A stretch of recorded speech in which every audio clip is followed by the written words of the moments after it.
L'air d'en rire, le festival d'humour en Vendée.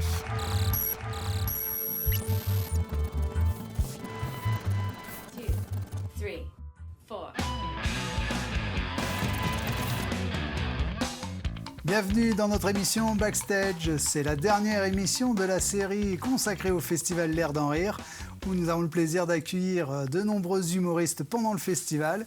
Et le dernier humoriste que j'accueille, il est comédien, auteur, il fait beaucoup de choses dans sa vie de tous les jours. Et j'ai le plaisir d'accueillir Vincent Serroussi. Salut Vincent. Salut Stéphane. Comment tu vas? Ça va et toi? Merci de m'accueillir. Qu'est-ce que tu penses de cette intro? J'aime beaucoup, c'est très classe, très professionnel. En plus, il y a un côté un peu Yves Mourouzi avec les lunettes. Oui, je m'adapte à l'âge moyen de la Vendée, du coup, pour les références. D'accord, très bien. Pas à l'âge du présentateur. Non, bien sûr que non, évidemment. Bien sûr. Mais non, c'était une intro claire, précise, efficace, spontanée, franchement. Et j'ai bien prononcé ton nom, prénom. Absolument. Tu as très bien prononcé. Beaucoup le prononcent pas très bien, on ne l'orthographie pas très bien. Toi, c'était très bien. Bon, ben c'est super. Bienvenue en Vendée. Merci beaucoup. Bienvenue au festival. Merci. J'ai l'habitude de demander est-ce que c'est une première en Vendée. Mais oui, c'est une première. Là, alors que j'ai beaucoup entendu parler de votre belle région, du Puy du Fou, de Philippe de Villiers, et du Puy du Fou, et de plein d'autres choses encore. Et la mer, le Vendée Globe. Non, mais tout, en vrai, c'est... c'est cool, tu connaissais un petit... Enfin, tu avais entendu parler de la Vendée. Oui, et puis je connaissais les cours d'histoire aussi, les Vendéens, etc. Super. Les révolutionnaires, les royalistes, tout ça. Ok, donc tu es une culture exceptionnelle. Oui, je suis un homme cultivé, absolument, bien sûr. Et on a le plaisir de toujours dire que c'est une première en Vendée parce que quand on regarde tous les artistes qu'on a fait venir depuis 20 ans, pour beaucoup, pour la majorité d'entre eux, à chaque fois ça a été une première au festival.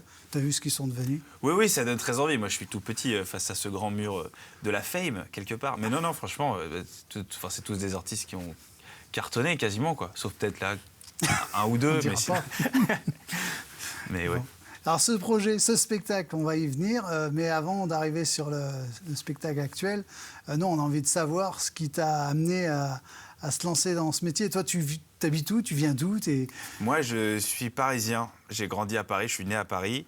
Et j'ai toujours voulu un peu faire ça. Depuis assez petit, moi, ma mère m'avait mis devant des films de Louis Chaplin, j'allais dire, de Charlie Chaplin, de Louis de Funès. Et j'étais très fan des spectacles d'Élie Kakou, je me souviens de Gad Elmaleh, tous ces gens-là. Et très tôt, ça m'a vraiment branché. Et même vers l'âge de 5-6 ans, je demandais à ma mère de m'inscrire à des castings pour faire des... Parce que je voyais qu'il y avait des enfants acteurs. Donc je me disais, bon, je peux faire aussi. Et ma mère me disait, tu feras ça plus tard. D'abord, tu finis tes études et tu feras ça après. Donc, entre-temps, j'ai pris des cours de théâtre depuis assez petit. Quand j'étais au collège, je suis rentré au cours Florent à Paris. C'était très sympa. Et comme je devais faire quand même des études pour rassurer un peu tout le monde, j'ai fait Sciences Po parce que j'aimais bien l'histoire, la politique, ces trucs-là, et qu'il y avait un aspect un peu art oratoire, école de théâtre, enfin politique, comédie, je trouve que ça va un peu ensemble, quoi. Du coup, j'ai fait Sciences Po, et quand j'ai fini, je me suis lancé, voilà, à Paris, dans des petits cafés-théâtres, des petits bars où il y avait 4-5 personnes, commençais à jouer. Et t'avais quel âge quand t'as démarré comme ça? J'avais 23 ans, et en fait, quelques semaines après, le Covid a démarré. Donc c'était un peu un faux départ, c'était assez frustrant. Je commençais à faire quelques scènes, puis ça s'est arrêté. Et j'ai commencé, du coup j'ai repris vraiment en juin 2021, quoi. Donc ça fait un peu plus de 3 ans que je fais ça. Quand on démarre sur ces scènes parisiennes, on a des projets d'écriture, il y a des premières écritures qui arrivent, 10 minutes, 20 minutes. Ouais, c'est nul. Et ça se travaille. Ah ouais, ça se travaille. Au début, moi, je comprenais pas qu'il fallait des vannes, véritablement. Je voyais les humoristes, j'avais l'impression qu'ils racontaient leur vie, un petit peu leurs expériences personnelles, et que les gens rigolaient. Et du coup, moi, je racontais des trucs mais qui n'étaient pas marrants. Mais je me disais, comme je raconte quelque chose, les gens vont rire. Et non, ça n'arrivait pas. Et du coup, à partir de là, c'est là que tu commences à comprendre qu'il faut des vannes, qu'il y a une structure, qu'il y a un rythme à respecter. Tu rencontres d'autres humoristes, tu les vois jouer, etc. Tu vas sur d'autres plateaux et c'est comme ça que tu apprends au fur et à mesure le métier, quoi. Juste déjà de savoir écrire une blague construite, déjà avec un rire à la fin, une punchline, c'est déjà cool. Et au fur et à mesure, tu explores d'autres sujets, tu essaies de creuser un peu plus. Et je suis en plein dedans, moi, c'est ce que je fais. Et comment on vit le fait de sortir de scène au début quand c'est un peu plus complexe? C'est-à-dire qu'on se faisait une idée, on est monté sur scène, en face, déjà, peut-être qu'il n'y a pas toujours grand monde. Non, pas beaucoup, non. Et puis derrière, c'est compliqué. C'est terrible. Comment on vit ça? Mais on vit mal. Ah bon Ouais, c'est dur. Non, mais en fait, au début, moi, mais comme plein d'humoristes, moi, je me disais, mais moi, je vais tout défoncer, moi, je suis trop drôle, lui, il est nul, machin, mais évidemment, c'est trop simple. Et t'arrives et... Après, j'ai pas non plus eu des énormes bides, mais j'ai eu des moments de grande solitude, bien sûr, où c'était horrible, où il y avait 4 personnes et personne rigole. Et bah, tu le vis pas bien, tu te dis que t'es nul. Après, moi, je me suis jamais dit, t'es pas fait pour ça, parce que j'ai toujours voulu faire ça. Je dis pas que je suis fait pour ça, mais en tout cas, c'est ce que j'ai envie de faire. Mais tu te dis, bon, il y a un truc que j'ai pas compris, en fait. Il y a un secret à capter, il y a du travail à effectuer. Et donc, bah, tu retravailles, quoi. Tu écris plein de trucs, tu vas tester, tu réécris, tu te remets en question en permanence. Mais c'est dur. C'est dur, mais bon, ce qui est bien, aujourd'hui, peut-être ce qu'ils n'avaient pas avant, aujourd'hui, il y a plein de vidéos sur YouTube ou autres d'artistes qui témoignent, de biopics, de trucs comme ça. Et tous ces artistes racontent comment ils ont galéré au début. Donc c'est comment... inspirant. Ouais, on se dit, bon, je suis pas seul. Lui qui maintenant remplit des zéniths, je sais pas quel humoriste, raconte que au début, c'était dur, qu'il n'arrivait pas, que c'était compliqué. On se dit, bon, bah, moi, je suis peut-être dans cette phase-là aussi, ça m'empêchera peut-être pas de remplir des zéniths un jour, peut-être plus tard. Et par rapport à 23 ans, tu disais, par rapport à un projet de vie, pour toi, c'est le métier ou tu bossais à côté? C'est comment Oui, enfin, je bossais un peu à côté, mais moi, j'ai jamais eu envie de bosser en entreprise ou de pas du tout. Voilà, J'ai toujours... l'objectif, Ouais, il est ouais, là. toujours voulu faire ça. Et d'ailleurs, quand j'étais à Sciences Po, je mentais aux entretiens en disant que je voulais être avocat ou machin, parce que j'avais peur de dire si je dis que je suis comédien, ils vont me dire dégage. Du coup, j'ai toujours menti, mais ça me faisait rire. J'avais l'impression de jouer, justement, de jouer un rôle. Et non, bah, pour me faire de l'argent, j'écrivais des articles. En fait, j'ai eu la chance de vivre. J'ai joué aussi là-bas 1 an et demi aux États-Unis. Et j'écrivais des articles d'actu pour un site internet américain. Et comme c'était en freelance, ça me permettait de bosser depuis chez moi, bah, je me faisais de l'argent comme ça. Et le soir, j'allais jouer. Voilà. Donc mon projet de vie, ça a toujours été de faire ça. Et puis de faire du cinéma aussi, pourquoi pas, voilà. Mais... Donc, une palette autour du comédien, une palette de projets. De jouer, en fait. Ouais, jouer. L'humour, le stand-up, le théâtre, le cinéma, enfin tout ce qui peut me permettre de jouer, j'adore. Aujourd'hui, ce spectacle, il a un titre, il a un nom, Ouais. Tu l'appelles comment? Il s'appelle Bien élevé, mon spectacle. Bien élevé. Ouais, Bien élevé. De quoi il traite? C'est quoi l'univers? C'est quoi le format aussi? C'est du stand-up? Ouais, c'est du stand-up. Ça dure 1 heure. J'aurais aimé que ça dure un peu plus, mais je le joue au point virgule à Paris et c'est vraiment au cordeau. Il faut faire 1 heure et après tu dégages parce qu'il y a un autre spectacle derrière, donc il n'y a pas le temps. Mais non, il traite de plusieurs choses. Je l'ai appelé Bien élevé parce que moi j'ai grandi dans un environnement assez, bourgeois, disons, avec des codes, etc. À respecter, il fallait être poli, faire Sciences Po, des trucs un peu comme ça. Donc, et en même temps, ça ne m'a pas empêché d'avoir différentes réflexions.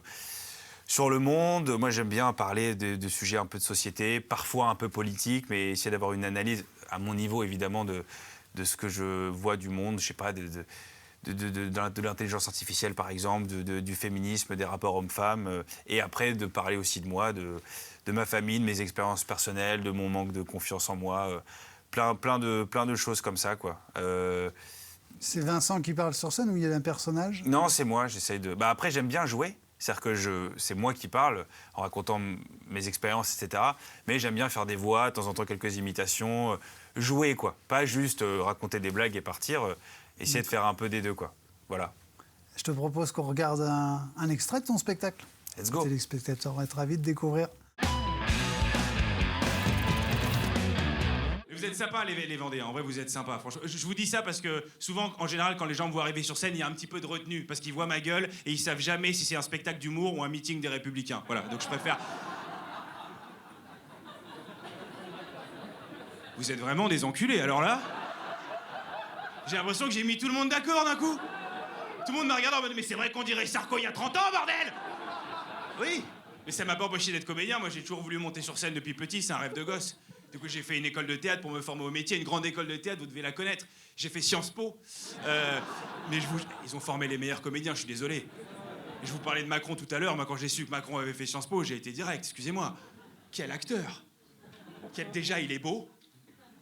Si, on sort de 5 ans de François Hollande. Donc, excusez-moi, mais Macron, il y a un délire quand même. Moi, je me souviens des discours qu'il faisait à l'époque du Covid. Putain, mais j'adorais. Il arrivait, un peu bronzé, les yeux bleus, le costard. Ça me faisait quelque chose, quoi.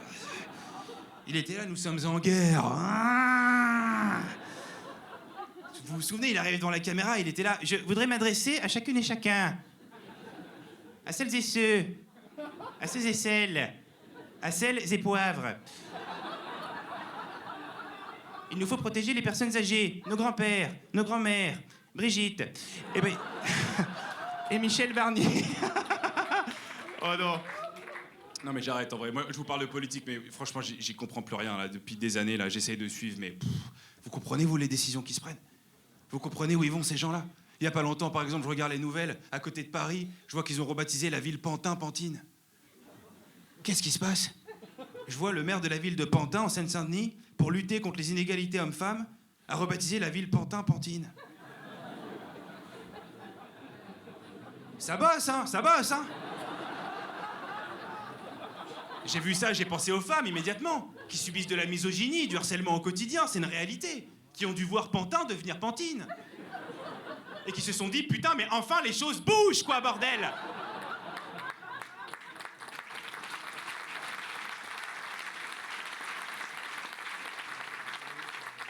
Pantin-Pantine, on l'attendait depuis tellement longtemps, celle-là! Mais il faut aller beaucoup plus loin, il faut rebaptiser toutes les villes. La ville de Mâcon, Mâcon, ça c'est du féminisme, bien sûr! La ville de Moncu dans le Lot, Mafouf, laisse passe quelque chose. C'est un enfer. C'est un enfer. Et le pire, c'est que je me dis que tous ces gens, ils se sont concertés avant de prendre cette décision. Il y a eu une réunion, les mecs en ont parlé, il y a un mec qui a fait une présentation, Pantin, Pantine, voilà. Un mec pour dire, le féminin de Pantin, c'est marionnette, non? Bah non. Vincent, on vient de voir un extrait de ton spectacle bien élevé. C'est brillant. C'est brillant. Et maintenant, l'aventure continue aussi pour toi en 2025. Les projets à venir. Ouais, les projets à venir. Bah écoutez, pendant un petit moment, j'ai fait pas mal de radio et de télévision. J'étais sur Rire et Chanson, j'étais sur RMC, Story à la télé et en radio. Et là, j'ai mis ça un peu de côté pour me concentrer principalement sur mon spectacle. Parce qu'on veut avoir de la visibilité, faire le plus de choses possible, mais du coup, parfois, c'est compliqué de bien faire toutes les choses. Et j'ai mis un peu ça de côté pour bien me concentrer sur mon spectacle, avoir un spectacle plus qualitatif, qui me plaît le plus pour 2025. Voilà. Et après, de retourner, de cartonner les réseaux sociaux aussi. Voilà. Eh bien, on a hâte de te revoir, de te retrouver en Vendée. Et moi aussi, j'ai hâte de revenir, alors que je viens d'arriver. Et on va te souhaiter le meilleur pour la suite. Merci beaucoup. Merci beaucoup pour d'avoir accepté notre invitation sur le plateau de Backstage. Merci de m'avoir invité. On salue les téléspectateurs. On vous dit à très bientôt sur TV Vendée, sur Backstage.